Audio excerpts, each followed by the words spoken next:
Hi guys, my name is B and I will finally do some Eurobasket analysis and predictions. I wanted to do it way before Eurobasket, but I was just way too busy. So anyway, I will try to scout a few basketball teams such as Serbia, Finland and Slovenia. But before that video comes out, I will like to do predictions for top 16 case. So the first game that I will analyze is Germany versus France.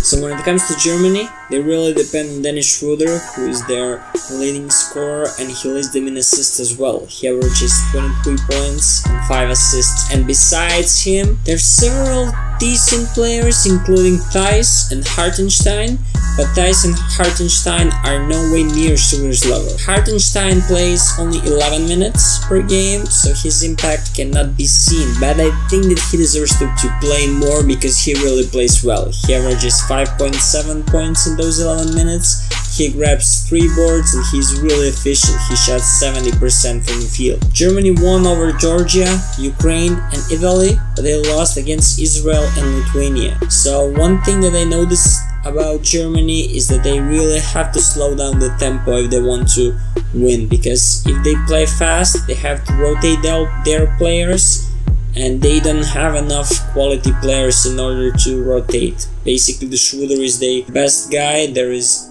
Hartenstein, Thijs, Benzing is okay player, and so on. But the only player that can create his own shot is Dennis Schroeder. So their game really depends on him. Besides that, they are really horrible 3-point shooters, and they shoot only 28%. And German bench, just listen to this, averages only 20 points per game, which explains why they have to play really slow, because they don't have that luxury to rotate players, so they have to play it really slow. When it comes to France, they're missing a lot of players, such as Tony Parker and Rudy Gobert. I guess that you have heard about them. And one good question is, are they medal contenders? To be honest, I doubt it, because this team lacks a leader. I mean, of course, France is a great team. There is Boris Diaw, Nando De Colo, Geoffrey Lauvergne, Ivan Fournier, but every time,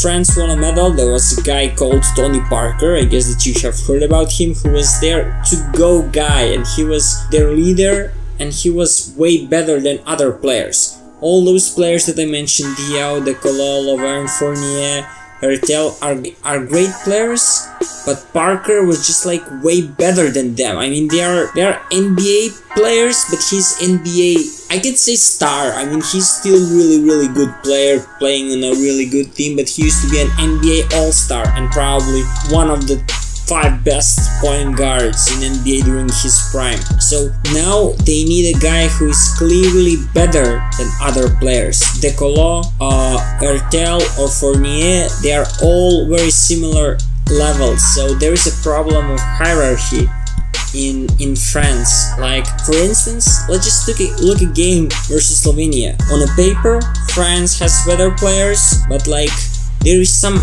really hierarchy in Slovenia. Dragic and Doncic are clearly the best players, and the other players know that, and other players are role players which know their role, and we don't have that situation in France. We have De Colo, Fournier and Hertel.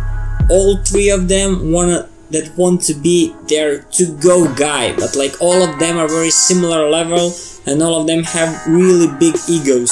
So that might be a problem for France. And another loss they had was against Finland. And in Finland, we basically have Lauri Markkanen, who's their best player. And then we have Sasu Salin and Kaponen, who are also good players. But like, there is hierarchy in Finland. All other players are role players that understand their role and accept it. And we don't see that in France. So conclusion is that France should beat Germany. But like, the only possible way in which Germany can win this game, if they really play really slow, and if they manage to slow down France. So that's one thing. Another is that Schroeder has to have a game of his life, and then Benzing, Akpinar and all other guys have to hit the shot after shot, and Germany has to be close. Because as I mentioned, France lacks a real leader. So anyway, I believe that France will most likely win this game. but I don't think that they will win a medal. So anyway, that is my prediction, guys. As I said, I think that France will win, but there is tiny chance that Germany will surprise, but only if they play it really slow and France has a bad day and all those guys with the big egos cannot decide which one will take the last shot.